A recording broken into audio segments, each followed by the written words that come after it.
Thandel trailer launch event ను వైజాగ్ లో భారీ ఎత్తున నిర్వహించారు. ఆల్రెడీ దేవిశ్రీ ప్రసాద్ తన మ్యూజిక్ తో సినిమా స్థాయిని అమాంతం పెంచేశారు. ఈ సినిమాలో నాగ చైతన్య మత్స్యకారుడిగా కనిపించబోతున్నారు. నిజ జీవిత సంఘటనల ఆధారంగా రూపొందించిన ఈ సినిమాలో నాగ చైతన్యకు జోడీగా సాయి పల్లవి నటించడం ప్రధాన ఆకర్షణగా చెప్పుకోవచ్చు. సాయి పల్లవికి టాలీవుడ్ లో ఉన్న ఫ్యాన్ ఫాలోయింగ్ గురించి ప్రత్యేకంగా చెప్పనక్కర్లేదు. ఇప్పుడు ట్రైలర్ రాకతో సినిమాపై అంచనాలు మరింతగా పెరిగాయి. ట్రైలర్ లాంచ్ ఈవెంట్ లో నాగ చైతన్య మాట్లాడుతూ సినిమా కోసం చాలా కష్టపడ్డామని చెప్పుకొచ్చారు. ప్రతి ఒక్కరికి నచ్చే విధంగా తండేల్ ఉంటుందని అన్నారు. రాజు పాత్ర ప్రతి ఒక్కరికి కనెక్ట్ అవుతుందని నమ్మకం వ్యక్తం చేశారు. వైజాగ్ అమ్మాయి శోభితను ప్రేమించి పెళ్లి చేసుకున్నాను. తన ఇంట్లో రూలింగ్ పార్టీ వైజాగ్ అన్నారు.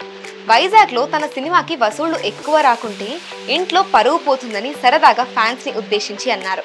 తన పరువు నిలపాలంటే వైజాగ్ లో తండేల్ సినిమాకు అత్యధిక వసూళ్లు ఇవ్వాలంటూ ఫ్యాన్స్ ని నాగ చైతన్య రిక్వెస్ట్ చేశారు.